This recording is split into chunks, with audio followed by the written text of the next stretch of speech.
if all things go according to plan, the finance minister will be in the House of Parliament to present the media budget review. Now, we want to preview that particular media budget review and also try to have a bit of a review of the budget that was presented in March this year. And to help me do this, I have our lead data and research analyst here.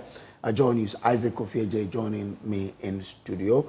He'll be helping us go through it. And then later when we revert, I'll go to the industry players to find out what they do make or how they see the budget which was presented in March and what they do expect of the media budget review. So stay with us. We have a 360 look at this and the impact on your pocket, of course. What is the economy when the pocket is dry? So we'll come to your level, but let me come to Isaac Kofieje and try to understand what we do know of the main budget that was presented and what has been achieved so far. Well, in fact, this will be the first budget review of the second stanza of President John Dramani Mahama, and his finance minister, Dr. Kasiola Tuforsen, will be in Parliament to present the media budget review. And in fact, the biggest question people are asking is whether he will ask for supplementary budget, which means is he going to ask for more money or is he going to stick with the projections he made in the main 2025 budget that was read in March of this year. But we have, some key expectations and areas that we are actually hoping that the finance minister will touch on today when reading the media budget review. Of course, we'll be showing you all the numbers, what he reported in March, and we'll try and do some analysis how far he has come. And in fact, during his vetting, he said that his core mandate or his core vision is to stabilize prices, bring down the exchange rate, make exchange rate very stable, and then also create jobs. Currently, there is enough data to support that the first two have been achieved, which means bringing down inflation. We know it was over 20%. Now we are talking about 13.7% as of June 2025. And if you look at the exchange rate situation, they actually inherited an exchange rate of somewhere around 14 cities, 70%, nearly 15 cities. Now we are talking about an exchange rate of $1 to 10 cedis, somewhere 40%, or 10 cedis, 45 pesos. So that side, a lot of improvement. One side that we do not have enough data to prove what he has actually done in that sector is employment or the unemployment situation. But we understand that the president says plans are underway to actually start the recruitment of some 12,000 security personnel into the military. And the government has also possibly, launched the 1 million coders job. The 24-hour economy will feature heavily today. But let's go through the key expectation. First for us will be... But before you even get there, in terms of the impact on prices of goods, yes, as you say, inflation we know has come down. But in terms of real terms, prices of goods coming down, do we know anything about it? Well, so what we know is that, when inflation started coming down, the first thing we saw, especially when we saw that stable exchange rate, people saying that people were making their own campaigns that reduce prices. And we saw some big companies even using that as a means to sell. So it depends on how you look at it, but definitely there was some sort of real impact. And if you go to the big supermarkets, there were companies that decided to run promos. In fact, if you go to EGL, Electroland Ghana were running promos saying that, and all of that. That was simply because of the exchange rate stability and the fact that fuel prices had actually dropped to about, somewhere around 12 cedis, 50 pesos around the time that the 1 cedi levy was actually introduced. But key expectation, first one will be the energy sector. What the finance minister will say about the energy sector will be very important today. Why? Because this is a government that is running a 24-hour economy. So they need the energy sector or the power sector to stay stable for them to run that 24-hour economy. What do we know? What we know is that currently, as it stands now, the energy sector is owing some 3.1 billion US dollars in debt, of which about close to $2 billion is owed to independent power producers. it will be interesting to see what the finance minister will say about ECG's privatization. I mean, privatizing the dying members of the distribution chain, what he will say about that. And then also comment on the 1 cedi levy that was introduced. I mean, when he was actually presenting that in Parliament, he said that the whole idea is to help us get money to buy fuel to power the thermal plant. And then also, wage bill will be very important because we know what, I mean, the nurses are demanding and government is saying that, look, we want to constrain our expenditure and even increases, cap it to about 10% this year. It will be interesting to see what the finance minister will say about the wage bill in 2025. I'll take you through the numbers.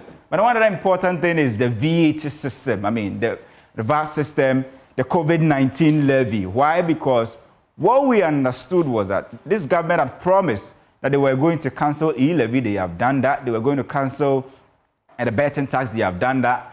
But the only outstanding one that they have actually announced, but they are yet to do the implementation, is the COVID-19 levy, which many have said that even the application of that levy is a bit problematic because you buy something at the mall or wherever, you pay for the original item is about, let's say, 5 cedis. They will add the VAT to it before they charge. I mean, they will add the COVID-19 levy to it before they charge the VAT, and that's a bit problematic. The finance minister said, we need to actually open up the entire VAT system, revise it before we can even touch on the COVID-19 levy. It will be interesting to see what he will say about that as well. Let's go to the next slide that talks about the other expectations. And if you go to the next slide. So Kofi, you're saying that after this, we probably have to look at what has been done in the main budget, yeah, right? Because I read about the things they said they would do and ones that they've done. I mean, the cancellation of or the scrapping of some taxes. Yeah. Of course, we need to let people know which of the taxes have gone. Yes. And what I expect. So I made mention of the e-levy. Yes. It is gone. Mm-hmm. The betting tax is gone. Also gone. COVID-19 levy, as it stands now, it's a promise because it's still being charged. And businesses are really looking forward to this. They really want this tax to go, right? But the finance minister said, you can't just take away the COVID-19 levy because it is married with the VAT. You need to actually perform some sort of surgery to the VAT before you can take out the COVID-19 bit and revise it. That is what we wanted to segregate or I mean, demarry, or to say divorce. Yeah. They were able to do. Why is this one different? Well, this is a bit different because our VAT system is a bit complex, where before you even charge that VAT, there are 3 taxes that usually government will charge you before they even apply VAT. First one is the NHIL, COVID-19 levy, and GET fund, right? So if you want to take out the VAT is COVID-19 levy is a consumption tax and it's married with the VAT. So you need to perform some sort of surgery to the VAT before you can take out the COVID-19 part. But we also expect him to mention something about the return to the bond market. It's been roughly, let's say, 3 years or 2 years since we did the domestic debt exchange program. The bond market is not really active at the moment. We understand that plans are underway to start the issuance in September. Finance Minister, definitely we expect him to say something about that. And then also we've seen government receiving good ratings from the international ratings agencies like Fitch and Moody's and S&P. So borrow at a lower rate. Absolutely. Now, the question is he going to say anything about our return to the international capital markets, where we usually get over $1 billion, between $1 to $3 billion every year to support the budget? But now, many have said that, well, this government doesn't really, they've been able to manage to build an economy that is not backed by bonds, but backed by gold board or inflows from gold. Yeah. So if government is already getting about $5 billion from gold board, then why borrow? They might not even think about the bonds market internationally. But was it June or May, there was that indication that, yes, we now have the green light to go back to the bond market, but there was a caveat that there won't be reckless borrowing. Yeah. They added that one. That's the key word. Whether, do you need that money? Because at the moment, that's the question. But from that indication, don't we sense that they will be going to the bond market again? So usually what happens in the bond market is that governments will go to the bond market pick up funds there, dollar terms, to shore up the cedi. Yeah. Now, that, exercise or that responsibility of the bond market or inflows from the Eurobond market is now being performed by the gold board.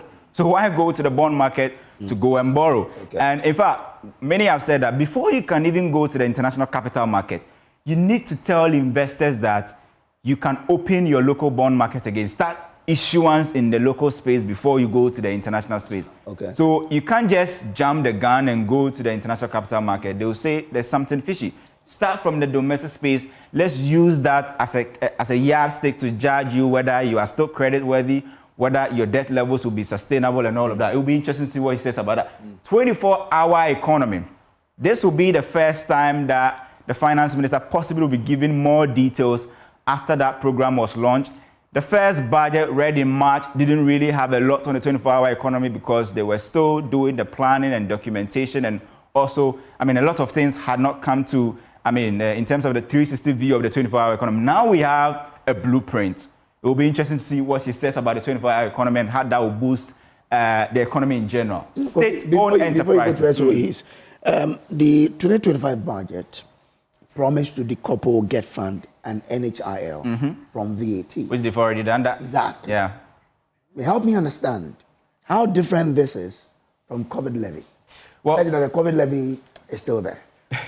Well, that's where, many said that the NHIL and Get Fund are not as complex as the COVID-19 levy, right? And many have also said that, well, if you're able to do the Get Fund and NHIL within that record time, why don't you do same for the COVID-19 levy? And the trick is that, Kojo, if you look at all of these three taxes, the COVID levy brings in more revenue. Okay. So it's a smart way. Well, I don't want to let it hang around. I don't want to use that word, but in fact, even the e-levy, before it was actually scrapped, government had collected 3 months already, close about 3 months already of that levy, right? And COVID levy is what makes the VAT very big. If you look at our tax revenue, which is usually in excess of 30 billion Ghana cedis, it is the VAT side that makes our tax revenue very big and contributes about 80% of the total revenue we get almost every year. And COVID-19 levy managed to push the expected inflows of our tax revenue to a certain level. Okay. So if you are taking it out, you need to do some sort of math. And that's why government is saying that, well, we need some time. COVID levy was 1%, right? 1%. Oh, it is 1%. It's 1%. NHIL is 2.5%, or was 2.5%. Yeah. So again? It's still 2.5. It's still 2.5. 2.5, yeah. Get Fund is 2.5. Those are bigger than the COVID levy. But in fact, in terms of the consumption and the people you can actually get the money from, right? The people you'll be able to get that money from is what we are talking about. I don't have the figure off the top of my head, but I know the COVID levy brings in a lot, significant component of our tax revenue. And in fact, government is aware, when they introduced the COVID-19 levy, they were aware of the inflows that came with it and how it was helping the tax revenue to meet that tax to GDP ratio that we have. If you take away all three, it will be dangerous because you have a tax to GDP ratio to meet under the IMF program. You've already taken Get Fund, you've taken NHIL. If you decide to take all three, it will affect the target that the IMF has given you. By the end of this IMF program, we expected to hit some more than 14% tax to GDP ratio. Currently, we are doing possibly less than that. If you take all three, then government will have to answer certain questions by finding ways and means to close that gap. And we have seen in the IMF program that this government says, we don't want to go on the tangent of increasing revenue to actually meet the IMF program. We want to go on the side of expenditure, where we will cut expenditure to close the deficit. We don't want to use more taxes and revenue to close the deficit. We want to use expenditure to do that. And we've already seen that government is saying that we will no longer pay fuel allowances. They've cut down on travels, first-class travels, DSTV and all of that, reduce the number of ministers to 60 and all of that. Travel with the express commission. Exactly. All of this is a way of government telling, the citizens that when we talk about burden sharing and our decision to cut down on expenditure, we want to take the first blow. And so if you are paying 1 cedi additional levy on fuel, know that government is telling political appointees that, look, you have to pay for your own. But I mean, but isn't that where the minority also raised the point that, well, the bigger thing is whether you are still drawing fuel, not the allowance per se, but are you still drawing fuel from the designated centers that in fact, from? The sources actually tells us that today the finance minister will possibly put in the budget and tell the state how much we will be saving from that scrapping of fuel allowances. He will give a clear indication of what it will be for the economy, how much we will save. And we will understand whether it is actually worth it, right? When the SWAL administration did it in 2023, they were very categorical in the budget. And they went ahead to state that even fuel coupons, the depots and all of those things were going to go. But the only difference was that was a 50% cut. But this time around, government says 100%. I'm scrapping everything. I'm saying that the minority say the real one is the fuel depots. Where exactly. They draw the fuel from. Yes. So in fact, it will be interesting to see the details. I mean, the details will possibly come in this mid-year budget. But I want to end with this figure because the finance minister will be, this will be his biggest headache. Because usually what happens is that governments are a bit circumspect in the first half of the year. They tend not to spend.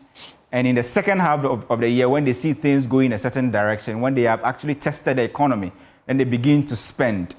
This is how much the government has budgeted to spend this year, 291 billion Ghana cedis, roughly about, let's say, $29 billion, right? It will be interesting to see whether the finance minister will ask for more money, but the indication we are getting is that there possibly will not be a supplementary budget. But he has to work within this bound. I mean, not spend beyond it, because once you go above this, you are increasing the deficit. And the key question is, the deficit is already around 66 billion Ghana cedis. And the shallow treasury bill market is expected to actually fund this. We are getting some inflows from the IMF, but they still say that our balance of payment gap is a bit wide, and we have to find ways and means to actually close it. So he has to work with this figure, and it will be interesting to see how he will not ask for more, supplementary budget by staying within this bound. Kojo. If you do still stay with me in studio, let's do this together. But let me bring in our guest here, Charles Appiah. He is head business development unit at Guta. Charles, grateful to you for joining us here. Yeah, good morning. Now you're a business person. Yeah. So let's look at the 2025 budget itself and the sort of impact it has had on businesses. All right, thank you. Good morning to you and to your viewers. Basically, we are looking at government promise to us through his budget reading. It was clear that he was going to be very prudent in terms of his expenditure. He also wants to be rationalized in his fiscal policies, and you want to also reduce inflation. You want to also reduce cost of doing business. He promised us reviewing some of the taxes, especially with the VAT system. These are the key areas we want to examine his performance and see how best he has really affected businesses. So in terms of his expenditure, yes, he has been very prudent in his expenditure, and the effect is has reduced the crowding out effect. Anytime government have high case for borrowing, it's businesses that we suffer because the central bank will feel comfortable to lend to government because everybody knows that the rate of government defaulting is very low. So that crowding out effect has been reduced because government has been very rational in terms of its expenditure.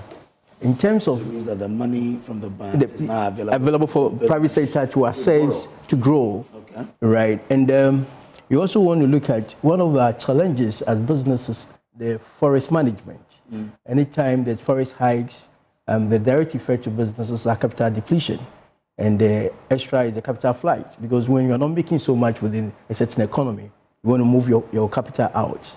So looking at the performance of the forest from the beginning of the year up to this time, you attest to how well government have been able to do that. And in that, it has ring-fenced our capital gains.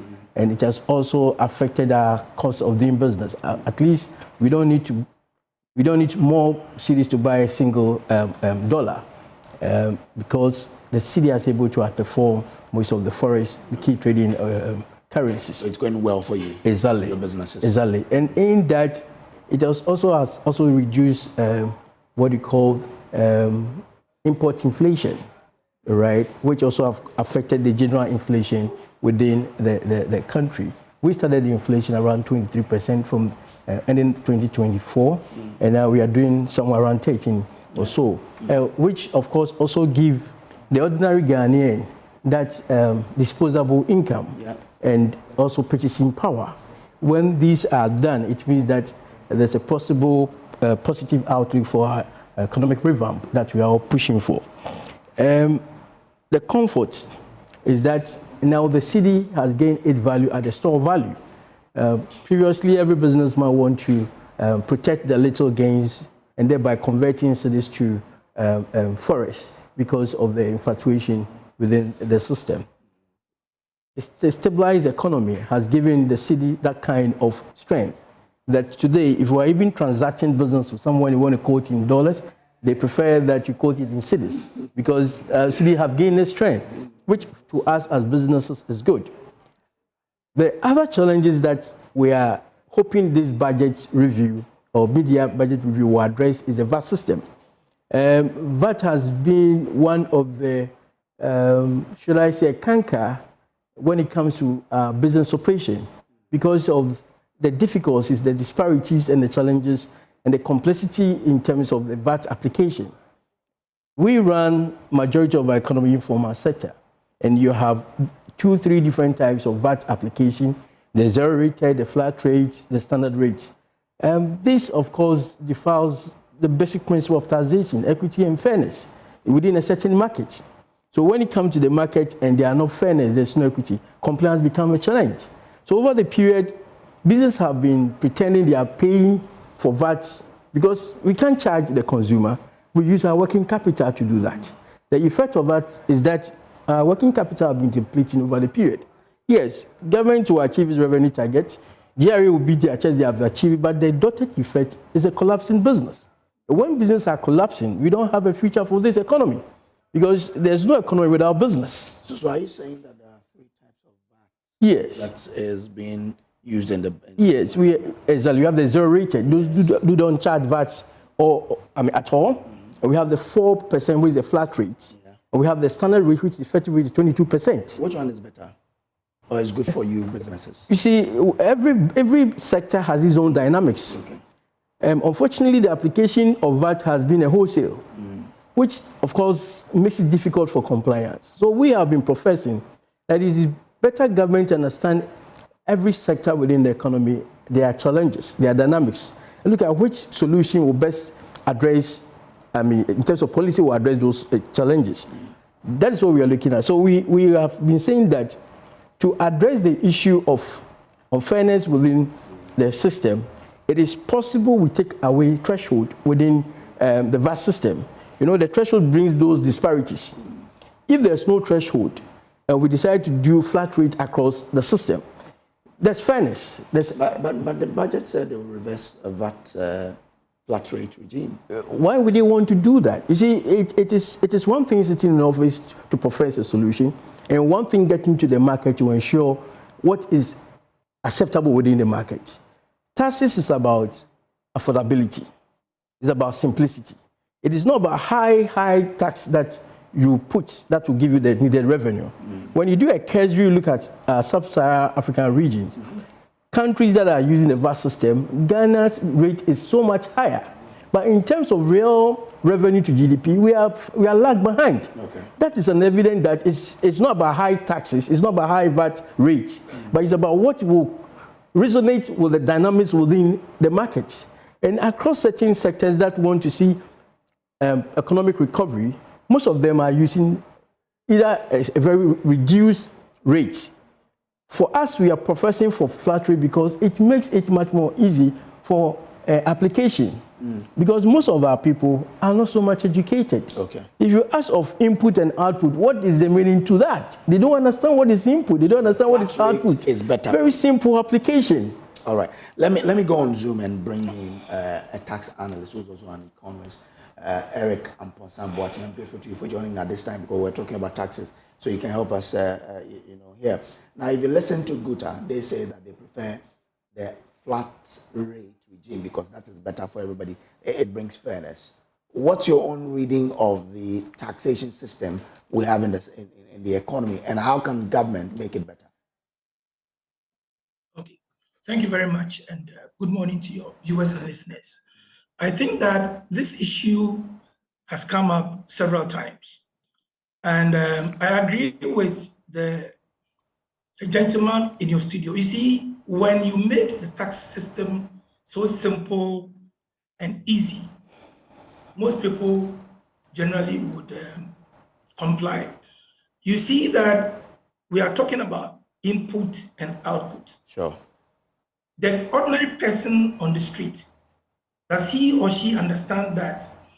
And let me say that there are people who have registered with the VAT in the same country.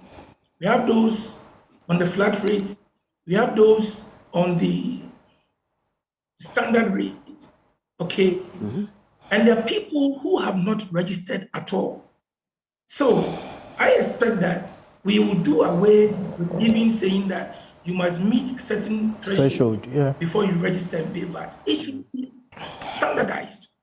It should, because you see, what happens is that the person who has registered and is known by the GRA, he is being shortchanged by that person hiding somewhere at Kantamanto, hiding somewhere at Edum, and not registered with the VAT. But when you need anything, you go there, the person will get whatever you need for, whatever you need. And so what it means is that that person who has registered is really being thrown out of his or her business. And that's why we've always said that the VAT should be standardized. I think sometime last year, GRA mentioned at a seminar that I attended was that what government intends to do, or what GRA wants to do, is to do away with the fact that you must meet a certain threshold before you register for the VAT. You travel, you go to certain places, you sleep in a hotel, you go to a restaurant, you eat, they don't give you a VAT invoice because they're not even registered with the VAT. So Gota has a point, and they are being thrown out of their businesses. And when that happens, it means that they must find alternative means to survive. And that is where we talk about shortcuts, cutting corners with the revenue staff and all of that. You see, VAT should be made very simple. If you put together our VAT, we are looking at about 21.5. It's very, very high. And what happens is that when non-compliance, and that is why we find ourselves where we are.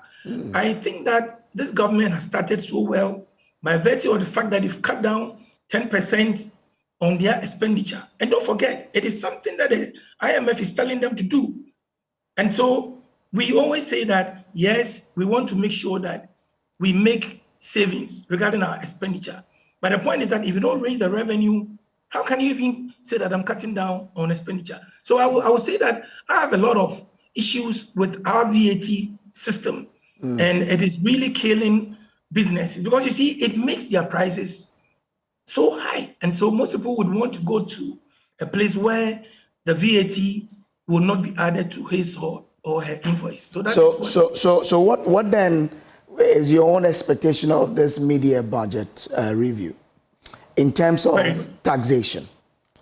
Very good. Yes, you agree with me that when the current president was on his campaign trail, he kept saying that he would take the e-levy off, take the levy, the COVID levy, yes, the built-in tax and all of that. The emissions levy.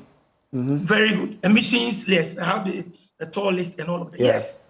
He's done that. But the question that I would have loved to pose to him at the time was that, okay, if you want to take out these levies and all that,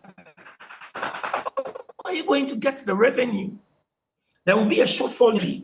That is why, for example, they have said that the refund, they have capped it now from the 6% to the 4% so that there will be less money to actually spend. But let's ask ourselves, if you don't spend, how will the economy grow?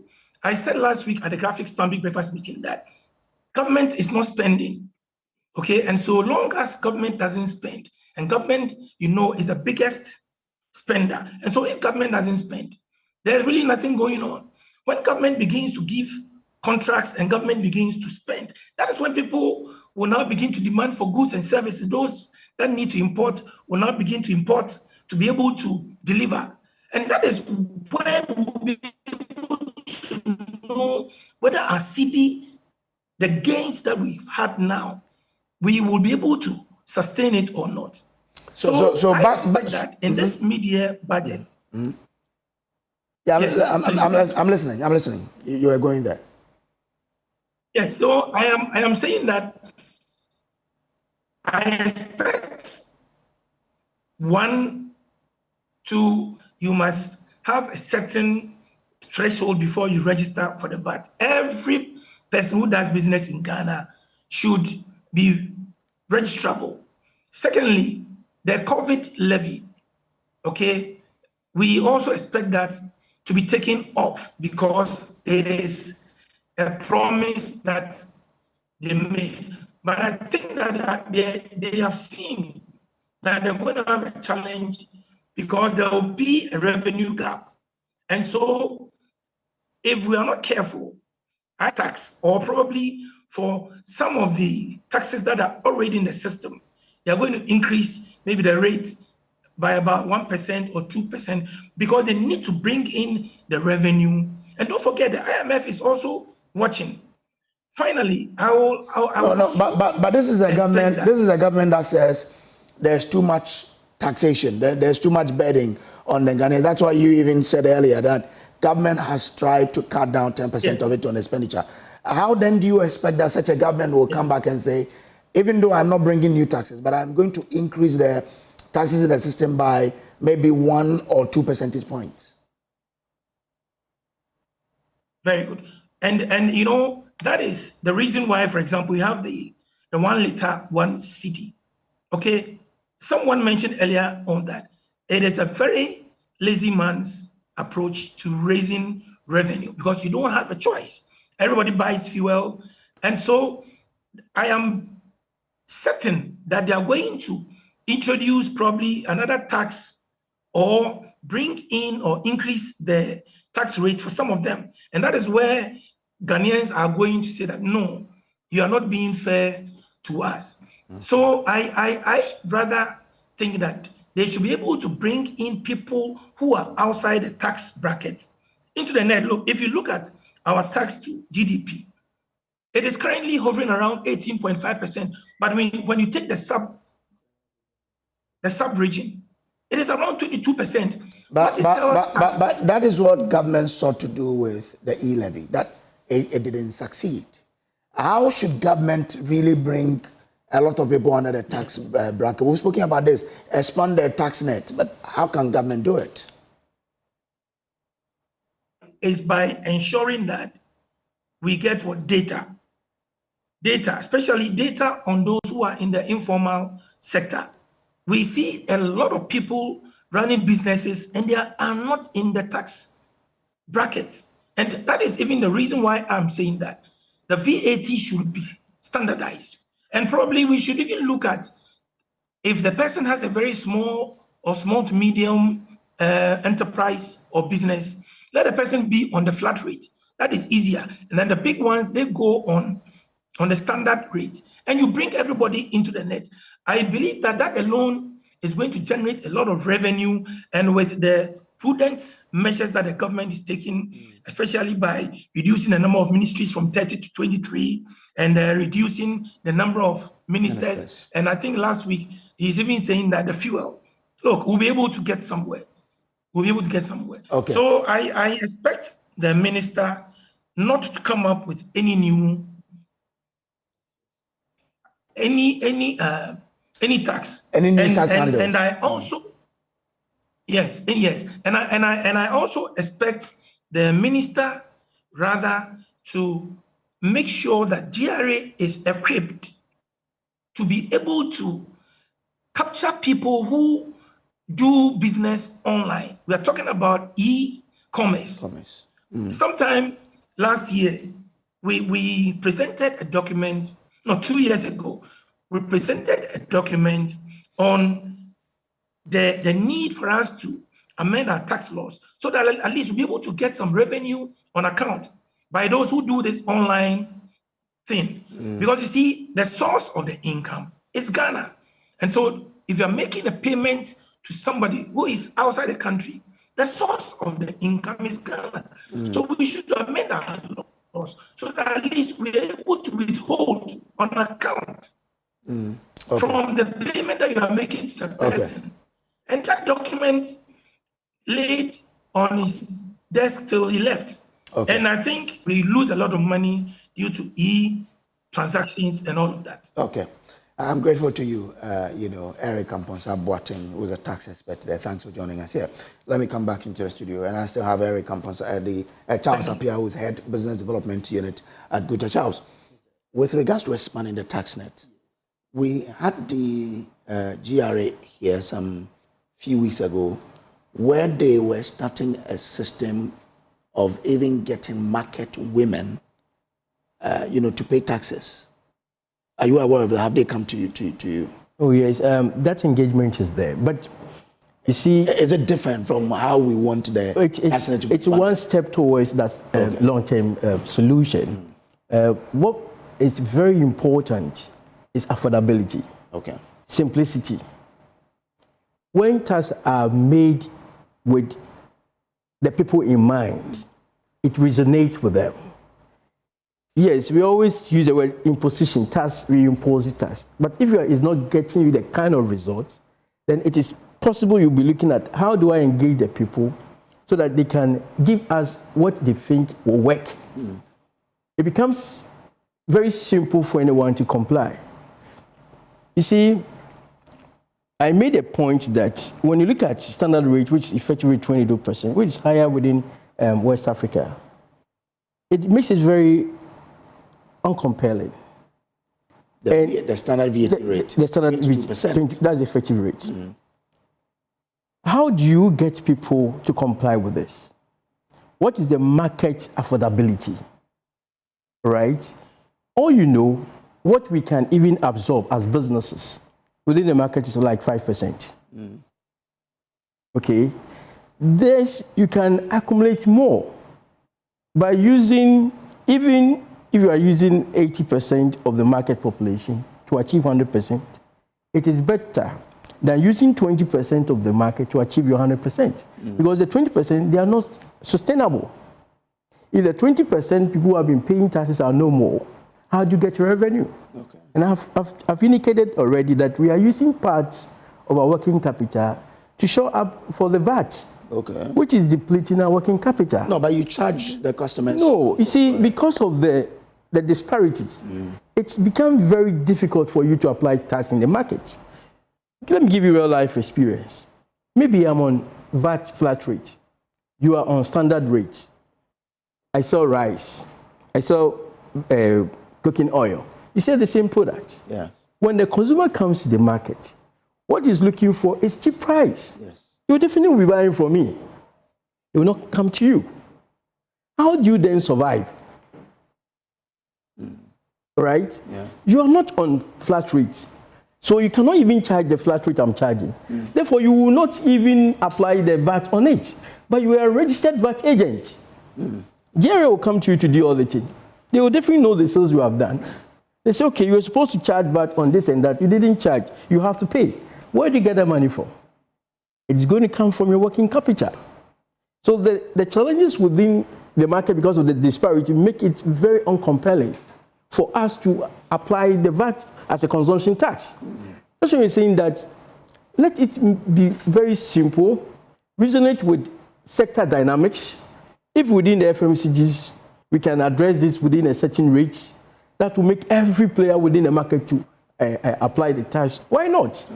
Okay. The other challenge when it comes to the VAT is the cascading effect, which we've been talking about, tax on tax. It also defiles the principles of taxation.